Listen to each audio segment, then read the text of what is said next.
Hey guys, Nick here with another video. Today I'm going to show you 3 ways that you can bypass signing into a Microsoft account when setting up a new Windows 11 computer. We're going to start with the easiest and work our way up to the most tricky, but none of them are actually that difficult. Let's get started. First thing you want to do is go ahead and go through the country or region setup. Click Next. As long as US is the right keyboard, go ahead. Skip second keyboard layout. And then this computer is already connected to the internet, so it's going to check for updates. I'm going to pause the video here. We'll come back when it's done. Okay, so we finished the updates, and now we are ready to accept the end user license agreement. You can name your device if you want to, but I'm going to go ahead and skip it for now so we don't have to go through another reboot.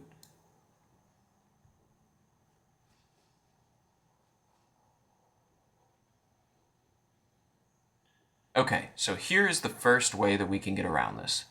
If you have a computer with Windows 11 Pro installed, rather than say set up for personal use, say set up for work or school, and click Next.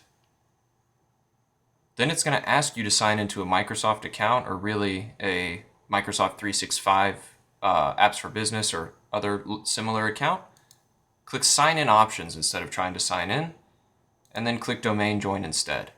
And it'll ask you who is going to use this computer. And all you do is input your name, password, proceed through the rest, and you'll be in Windows 11 without having to sign into a Microsoft account.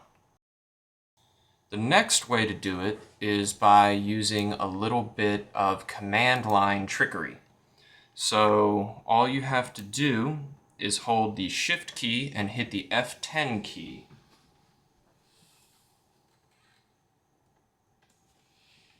And you'll notice that pulls up command prompt. You have to click inside this window. You can't simply start typing. Now, an old trick used to be to go in and here and type OOBE/bypass NRO. Microsoft has patched this in recent releases. What this would do is it would allow you to bypass network setup and go straight into setting up a local account. But what I'm going to do instead is type devmgmt.msc.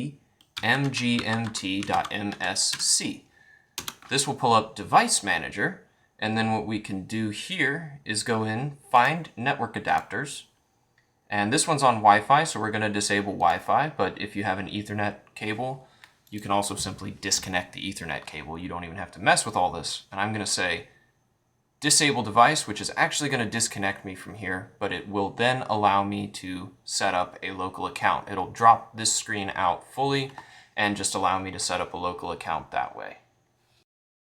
So for the final method, we're going to go back into the command prompt via Shift F10. Make sure you click inside the window because it won't let you type otherwise. And then type start ms-cxh : local only. And here it'll pull up create a user. We'll say owner, and then you can give it a password if you want to. And then it's going to prompt you for security questions if you do. So we're going to skip the password. Click Next. You don't have to do any of this, just click Next. This is just because this is an HP computer, and you'll see now it's taking us in, and it's going to drop us to the desktop in just a second. So you'll see none of these methods require a whole lot of effort. Obviously, having Windows 11 Pro is the easiest way to do it. Even though you say domain join later, you don't actually have to join it to a domain. The next easiest I would say is probably that third option where we just start ms-cxh local only, add the account, and then we're good to go. You can see here we're in Windows 11. And we have our settings and all of our Windows 11 goodness. That's it. I hope you guys enjoyed. Thanks for watching. Leave a like if this helped you out. Leave a comment down below if you have any questions, and I'll see you in the next video.